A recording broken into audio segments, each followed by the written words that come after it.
was Naphtali in the Bible? Naphtali was Jacob's sixth-born son and the second of two sons by Rachel's maidservant, Bilhah. Naphtali's older brother was Dan. Rachel was so delighted at the birth of another son that she called the child Naphtali, which means my wrestling.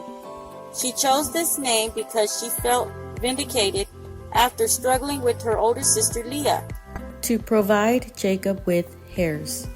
Then Rachel said, I have had a great struggle with my sister, and I have won. So she named him Naphtali. Genesis chapter 30, verse 8. Little more is written of Naphtali in the Bible. We know that he had four sons, Yazil, Guni, Jezer, and Shillem. Genesis chapter 46, verse 24. And eventually he moved his family with Jacob to Egypt to escape the famine. Jacob's deathbed blessing upon Naphtali was, Naphtali is a doe set free that bears beautiful fawns. Genesis chapter 49, verse 21, or gives beautiful words. NASB version. Scholars suggest many interpretations for Jacob's blessing of Naphtali. Some say it implied gentleness of character. Others think it may have alluded to agility in battle of hastiness.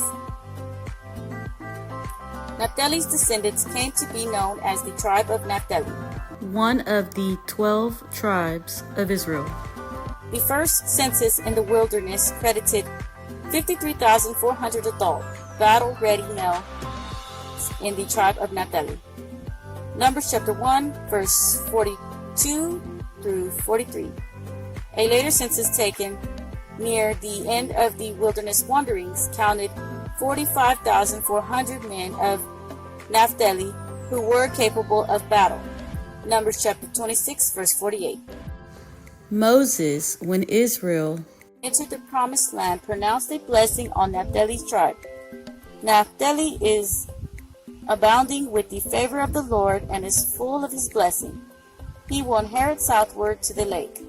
Deuteronomy chapter 33, verse 23.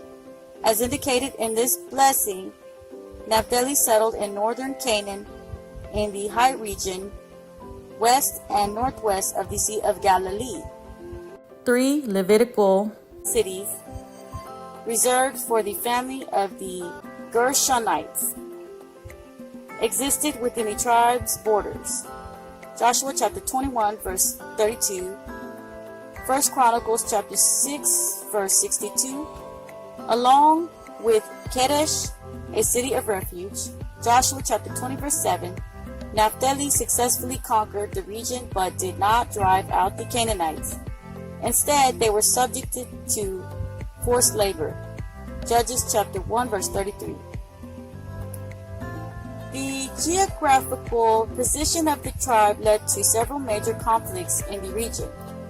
The most significant was the war against Jabin, king of Hatzor, Barak, the Hebrew warrior, and son of Abinoam.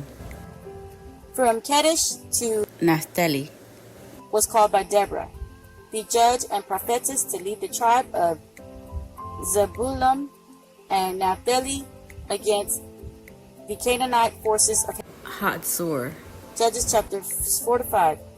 The tribe of Naphtali, as well as Asher, Zebulun, and Manasseh, was also summoned by Gideon to fight against the Midianites and Amalekites. Judges chapter 6, verse 33-35. During the monarchy period, the tribe of Naphtali sent armed forces to Hebron, showing support for David's rule.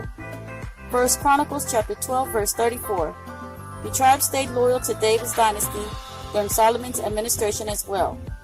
King Solomon had 12 regional officers over all Israel. One of them was Ahimaaz, who married Solomon's daughter, Basemath. Ahimaaz was from the tribe of Naphtali. 1 Kings chapter 4, verse 5 through 15. During the time of the divided kingdoms, The story of Naphtali became harder to trace. when Pekah In ruled Israel, Tiglath-Pileser III of Assyria, began to expert his powerful influence in the region of Naphtali. By 732 BC, the Assyrian king had conquered Gilead, Galilee, and all of Naphtali, and taken the people into captivity. 2 Kings verse 15 through 29.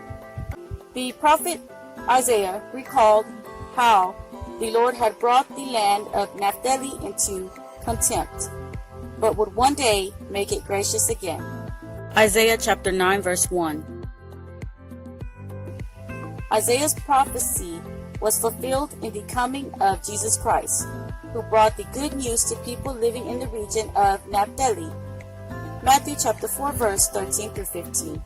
Finally, in the book of Revelation, 12,000 members of the tribe of Naphtali are included among the sealed servants of God. Revelation chapter 7 verse 6.